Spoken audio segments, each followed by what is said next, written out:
I don't believe this video showing up on your feed today is a coincidence, because I don't believe in coincidences, and I don't believe there are any coincidences with God. Hi, I'm Britt. Let's get into it. I want to share something deeply personal that happened to me a few years ago, actually more than a few, something that completely changed the direction of my life and my faith. When I was about 40 years old, I had a heart attack.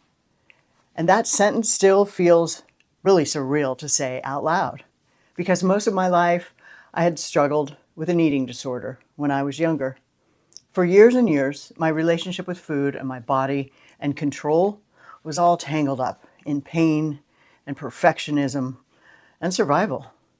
So from the outside, I looked like I was functioning really well. I was doing life, I was modeling, I was internally conflicted because my body and my soul were exhausted. And I didn't think of myself as someone who was at risk for a heart attack. I really didn't. I thought I was just kind of pushing through like so many women do. Perhaps you've felt the same. You can't go any further, but you keep going. Especially women who are used to putting everyone else first and sidelining these warning signs, right? And that was me until my body said, enough. And I remember the fear and the confusion and the hospital rooms and the monitors and the doctors explaining things that I never imagined would apply to me at that age or at any age. On the surface, it felt like the ultimate failure. My body breaking down after years of striving and controlling and coping the only way I knew how to look perfect and feel perfect in my own body. And on paper, it really looked like a terrible thing on the EKGs and whatnot. But in hindsight, and honestly, even now as I look back, it became one of the most sacred turning points in my life. Because what I experienced during that time was care in a way that I'd never really allowed myself to receive before from myself. And doctors who took me seriously, and nurses who watched over me throughout the night, and people who cared about my heart, literally and figuratively, more than I ever had, were surrounding me. And that was confronting my own self. And I realized how disconnected I had been from my own worth, and how little compassion I had shown myself, and how much God had been trying to get my attention, not to punish me, but to save me. And that heart attack stopped me in my tracks. It forced me to be still. It forced me to listen. It forced me to face truths that I'd been avoiding or shoving down for most of my life. And had that not happened, I truly believe I would have kept going down the same path, overachieving, overpushing, calling it discipline, calling it strength, calling it motivation, calling it I'm just fine. But God loved me too much to let me keep living that way. And it reminds me of a story you may have heard before, the parable of the farmer and his son. And I love this simple analogy. The first time I heard it, it made such sense.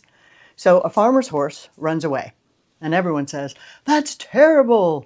And the farmer says, "Maybe." And the horse comes back with more horses. And everyone says, "That's wonderful."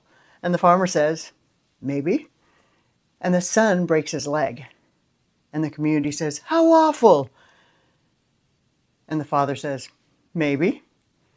Then war breaks out, and the son cannot be taken because of his injury.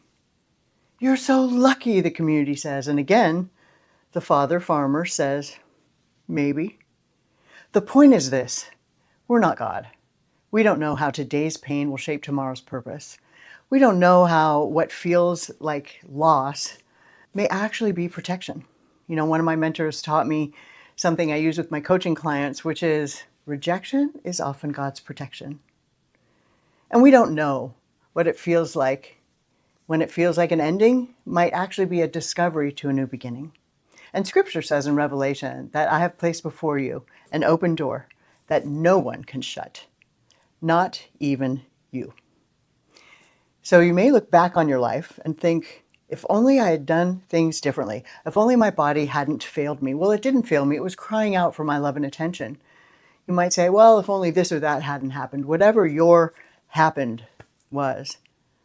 But let me share, God's not limited by your past, and He's certainly not surprised by your story. This isn't permission to ignore wisdom or live without responsibility. You know what God is calling you to.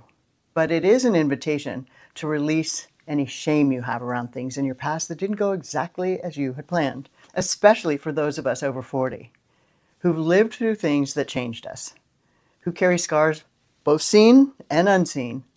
This is your reminder today. You don't yet know how this is going to turn out. And God, He's still writing your story. Yes, you. And as you move into this next season, it's okay to have goals. It's okay to dream again. But don't grip your plans tighter than you grip your God. Because even when life doesn't unfold according to your plan, it is still unfolding according to His plans.